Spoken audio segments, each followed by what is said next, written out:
Greetings, one and all. I am your resident griot, Baba the Storyteller, and welcome to another episode of Profiles in History.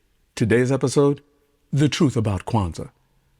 I've been celebrating Kwanzaa most of my life, but what I want to do in today's episode of Profiles is offer a more, a more nuanced historical and cultural perspective on the holiday.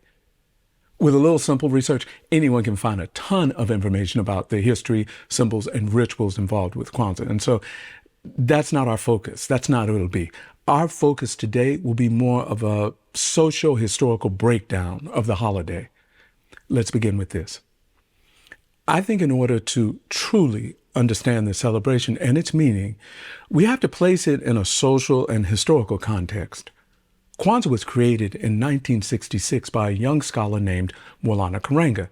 He was only 25 years old at the time. To start, ask yourself, what would motivate a young man in his 20s to conceive of and create such a commemoration? Here's where we get to the historical analysis of today's profiles in history. What was going on around this young man in the 60s? Where was he living? What was he seeing, experiencing? What was the African-American experience in the 60s?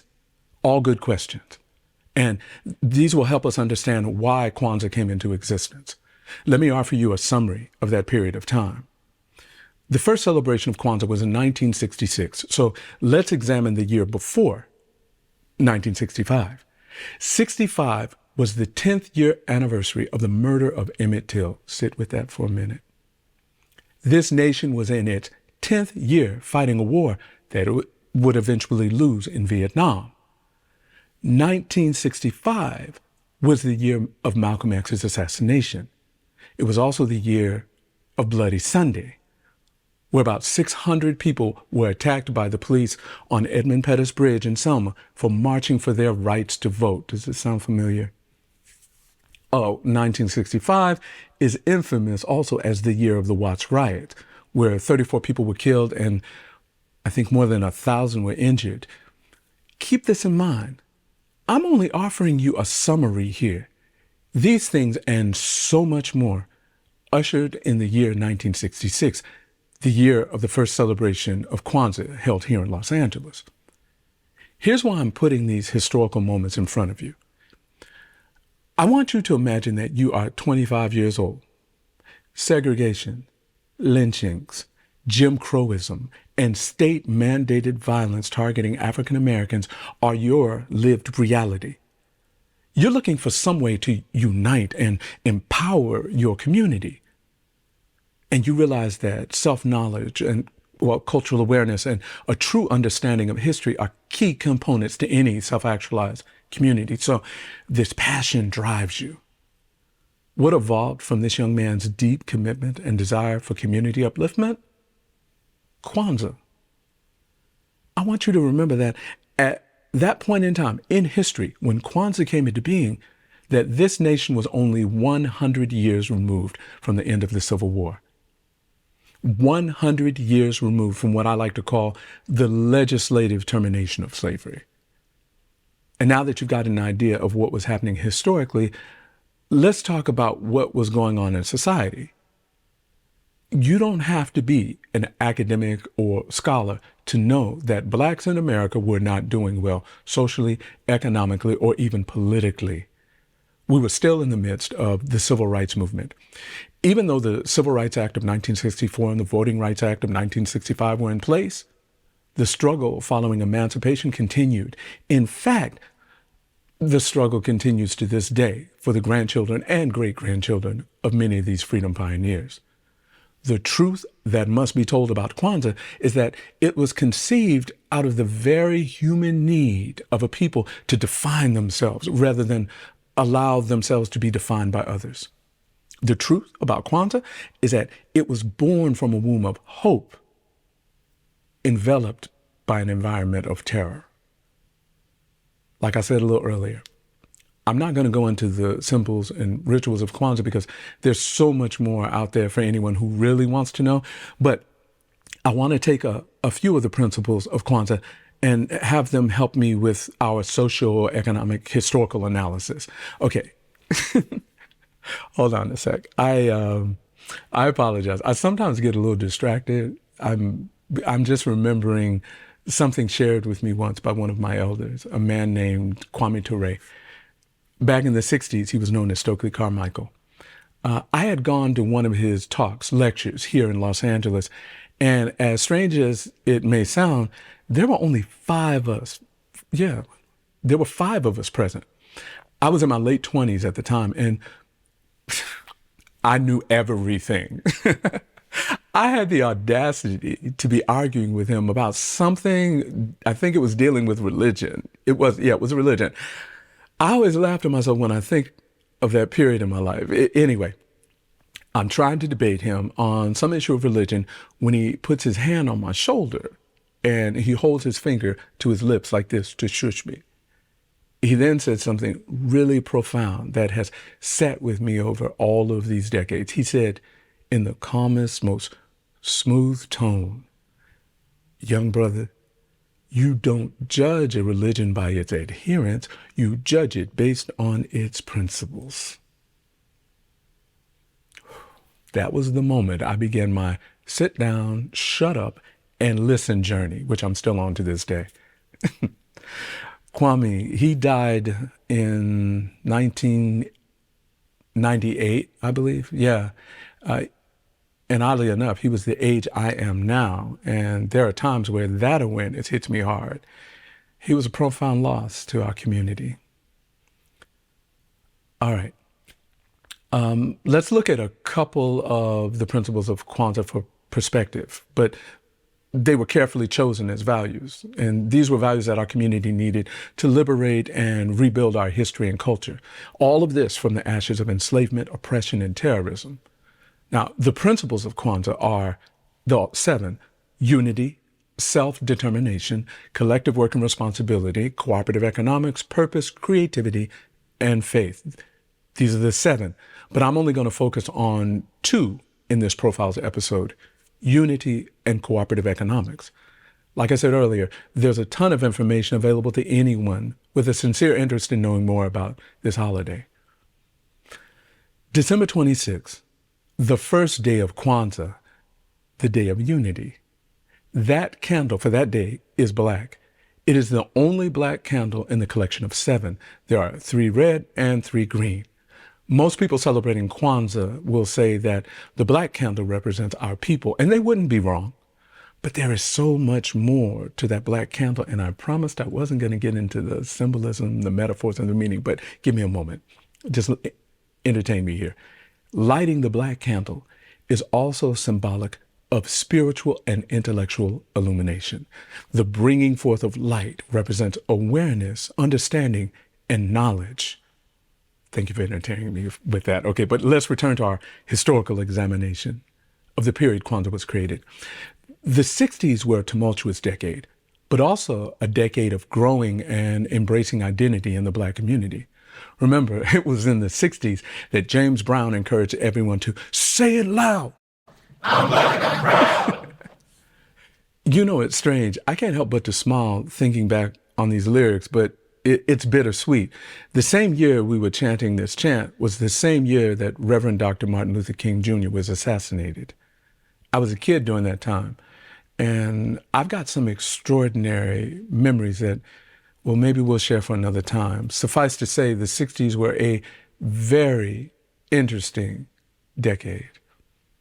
But James Brown's lyrics, they became an anthem of identity, words that united us. Unity, it's not the exclusion of others. Unity is the acceptance of self. The first day of Kwanzaa, the principle of unity is expressed as striving and maintaining unity in the family, community, nation, and race. You have to remember that Black Americans, for more than 2 centuries of enslavement, we were stripped of our rights as human beings and reduced to nothing more than property. Our existence was, and in some ways continues to be, a torturous existence. in the oral traditions of my family, I grew up listening to the elders talk about how after the Civil War, the primary concern of the formerly enslaved was finding their loved ones, finding the mothers, fathers, children, and spouses that they had been forcefully separated from. Sometimes I don't think that we today are even capable of comprehending the depth of horror our ancestors survived. This desperate need for reunification, for unity of family, is only one of the many socio-historical elements that set unity as the first value, the first principle of Kwanzaa. I could I could spend hours just on this one principle, but I think I've made my point here. As an aside, just a thought, but someday soon, we really need to focus on the heroic role that free Blacks played in forming this nation. But okay, let me continue. There's one more principle I want to examine before closing. The fourth day of Kwanzaa, cooperative economics. Let me remind you that the founder of Kwanzaa, Maulana Karenga, was only 25 years old. Right? What were you doing at 25? I just want to put that out there. My reasoning for wanting to focus on cooperative economics is because I don't think we've done enough socio-historic or socio-economic analysis of why this principle exists. The fourth day of Kwanzaa, we hold discussions around building and maintaining our own stores, shops, and other businesses and profiting from them. Now, I'm only going to scratch the surface here of why this principle came into being. Let me show you a map, and let's talk a little history here. Let's populate this map. Spring Valley, Evansville, Atlanta, Springfield, Chester, East St. Louis, Elaine, Chicago, Washington, Perry, Rosewood, and let's end with Tulsa here. This map is not exhaustive. There are hundreds more locations that I could have populated this map with. These towns and cities were economic hubs of Black America over the centuries. These areas on the map are also sites of genocide, where thousands of Black Americans were killed. We're familiar with the massacre of African Americans in Tulsa, Oklahoma in 1921, but it's time for us to recognize that there have been hundreds, if not thousands, of Tulsas. But wait, let me add a few more places to this map. Have patience with me. I promise you I will get to the point. Lake Lanier, Lake Martin, and Central Park, New York. At the bottom of Lake Lanier and Lake Martin are the remnants of towns that were once thriving economic centers of Black America. Beneath Lake Lanier is the town of Oscarville, Georgia, flooded following an act of domestic terrorism. Beneath Lake Martin in Alabama are two African-American cities, Cowalita, also known as Benson, and Susanna, cities flooded following acts of domestic terrorism. Now, one more really interesting example of a thriving economic center for African Americans was Seneca Village, 1825. At one point, it spanned from 82nd Street to 89th Street along the western edge of what we know today as Central Park in New York City. Through acts of domestic terrorism, its residents were forced from their land. It was torn down in 1857 so that white residents could have their park. What does this have to do with Kwanzaa? I am so glad you asked. Let's just ponder for a second something. What if, and this is a huge what if, but what if these cities and small towns were never destroyed and allowed to exist through the centuries? These days, we like to talk about generational wealth. What would be the economic status of African Americans if these places had not been destroyed and many of its people killed? We're talking about centuries of genocide and domestic terrorism. Once again, as I said earlier, I'm only scratching the surface of a massive amount of history. It's easier for us to understand the fourth day of Kwanzaa, cooperative economics, when we examine it through this sort of socio-historical lens. African American communities have been violently decimated throughout history, Anyone who understands this history has a context for understanding the fourth day of Kwanzaa and why we would have an express need to build and maintain shops and other businesses and to profit from them together. Unfortunately, I think all too often, we take our contemporary lens and project back onto history our limited experiences and understanding. These kinds of fixed mindsets, honestly, I think they weaken our capacity to appreciate the sacrifices and sufferings of our ancestors. Everything must be understood in context. For centuries, sages and spiritual leaders of every faith have encouraged us to seek to understand before being understood. My goal with this episode of Profiles in History has been to get anyone interested in Kwanzaa to examine it with a bit more depth and intellectual nuance. Black America is not a monolith, and I don't know how many times we have to repeat that. An oversimplistic view of the world is dangerous. There's an ancient proverb. It says, not to know is bad. Not to want to know is evil. The truth about Kwanzaa is this.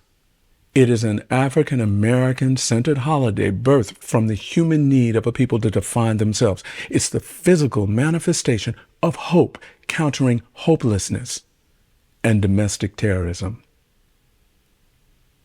If you really want to understand Kwanzaa, then remember what my elder Kwame Ture once told me about judging something. Judge it based on its principles. If you enjoy this type of programming, stories, fables, and tales that challenge the intellect, then don't forget to like, subscribe, hit that notification bell so you'll be notified when I publish newer videos. I'm your griot, Baba the Storyteller, and until our paths cross again, which I hope will be soon, Doni Doni, Kununi Benyagada.